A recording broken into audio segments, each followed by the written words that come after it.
Shabbos Daf Yud Gimel. Today's email comes to us from Dr. Alan Rabinowitz, who's on a flight to Eretz Yisrael, steiging away doing the Daf. Very impressed with people that are learning while they're traveling, and he says he can't wait to get to our base medrash after 14 days of quarantine. Brand new Mishnah. It says that if a person needs to tie his pail to draw water, he should use a belt, and he should not use a rope. We have to make a gzeira, even if it's a rope for a weaver, that the weaver will come and retrieve his rope, and we're not concerned with Kesher Shekayama. We still have to be concerned. Rabbi Yehuda says, don't be concerned, don't make a gzeira. We could differentiate between a rope of a weaver and that of non-weaver. And Rabbi Yehuda is mechulek on Rameir in the other Mishnah. Rameir says, if you can undo a tie with a knot with one hand, that's not a knot that's Shekayama. Rabbi Yehuda says, no, it's dependent whether it's indefinite or not. If it's there for the long run, then it's a Kesher Shekayama. It says in the Braisa that if the rope for the pail snapped, it's also to make a knot. You can make a naniva, you can make a slip knot. Rabbi Yehuda says no, a slip knot is considered a regular knot, and that is usher. So what do? You use a belt and tie the two things together without a knot. Rav says that you could tie a cow to the trough with a rope meant for the weavers. And we're not concerned that he might undo one knot versus two. He'll take it back. A regular rope, you can only tie one knot. If it's already tied to the cow, you can tie it to the trough. If it's tied to the trough, you can tie it to the cow, but only one knot, not both, because you might leave one of them in forever. Going back to the loom, according to Shmuel, you're allowed to carry any part of the loom on Shabbos if you need it for tzorech, even the kaved elyon and kaved tachtin, which are the heavy beams on the top and the bottom that you wrap the garment around. According to Rabbi Yehuda, he wasn't so sure. They asked him, and he said yes. He said no, he wasn't sure. But Rabbi Yehuda R Eli Levi says it's usher. Why? To carry those heavy beams, carry other stuff, but not heavy beams, because even during the weekday, they're not meant to be carried around. The two beams that are on the side of the loom, of the woman's loom, the vertical loom, that are meant to be going to the ground, also to take out on Shabbos, because when you take them out, you'll expose a hole. Now, to expose a hole on Shabbos is not a problem because the hole was there already beforehand. And we see that halacha when it comes to vegetables. If you have a vegetable in the ground that you put in when it was whole, and you're able to grab the vegetable without touching the ground, mutter to pull the vegetable out. The concern is, since it's in your house, you might cover up the hole, ashvuy gumos, and that's also because of baina. New Mishnah. You're allowed to fold clothing on Shabbos if it's for Shabbos, and there are 5 conditions. By folding the clothing, you'll be taking out creases. But if it's for that Shabbos, it's mutter to do it over and over. The 5 different conditions are that it must be it has to be new clothing, not older clothing, because that'll be too creasy. Only white clothing, not colored clothing, because again, too many creases.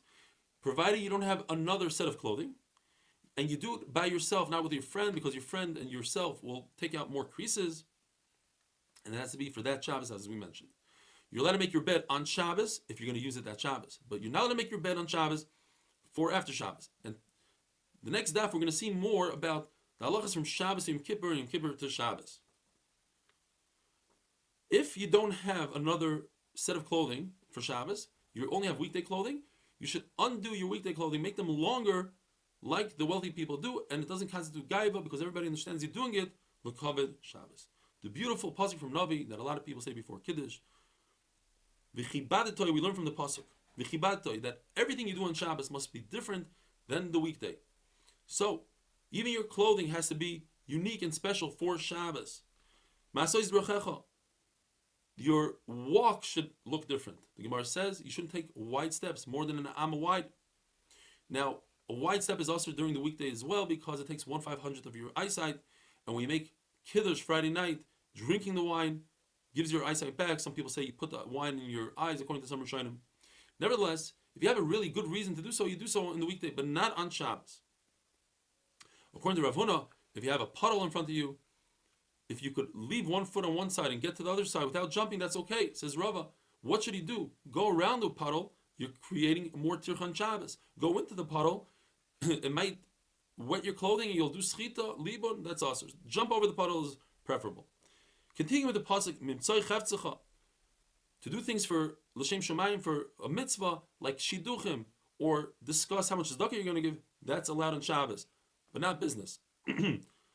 Your talking on Shabbos should be different than the talk during the weekday. And Taisus points out in Yerushalmi that you should lessen the amount of words that you say. Like Rav Shimon Bar Yochai told his mother, Shabbos, and she was quiet. Nevertheless, you're allowed to think about business in your mind. The Gemara tells us that dirt is very unhealthy. This is Xeris Chachamim. Since our forefathers died in Galus and we don't know where they were buried, we also, some people say, all the shkatzim and remasim from the Mabel are all over Bavel. Therefore, you shouldn't eat the dirt. Yet, the problem is that everything became disintegrated. It's not there.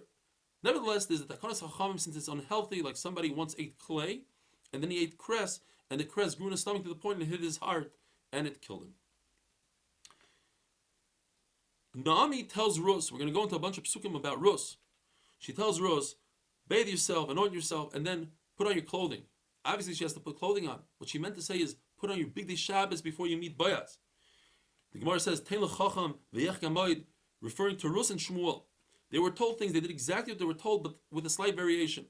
Rus listened to everything that Naomi said, but in a different order. She didn't bathe and then go down to the Gairin. She went down to the Gairin, to the field, and only afterwards she bathed. She didn't want people to think that she was a Zaina. Shmuel Hanavi heard voices. He thought it was Eli. He went to Eli, said, are you calling me? Eli realized after a couple of times that it was HaKadosh Baruch Hu and a Nevuah. So he told Shmuel, lay down in bed, and when you hear HaKadosh Baruch Hu calling your name, say, Daber Hashem. Shmuel changed it. He said, Daber. He didn't want to say Hashem's name just in case it was in vain. Boaz says, Lemi Anaro. Does Boaz look at women? And the answer is that Boaz noticed that she knew these halachas. She was very smart.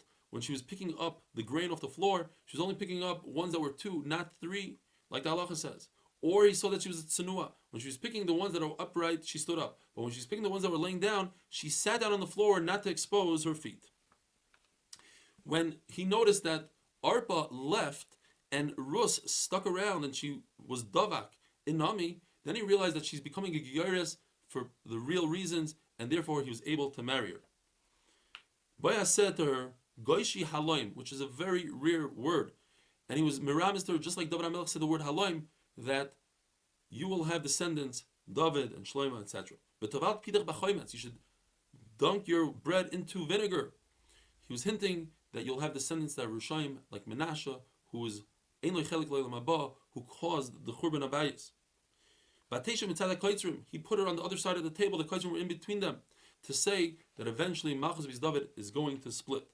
Vayizva Lakali, the Machlokes in the Gemara, that David HaMelech accumulated wealth, Shlomo HaMelech had enough, and Chizkiah had too much. Some say it was Rebbe who had too much. In other words, he was so wealthy, Rebbe, that even his stableman had more wealth than the king. Sancheir, the Gemara said, the Torah tells us that Sancheir's 180,000 soldiers died. They were consumed by fire. Machlokes, whether they were consumed, their body was consumed by fire, and their clothing remained as is, or it means that the neshama was consumed. Machlokes had to learn exactly that their body was consumed. Have a wonderful day.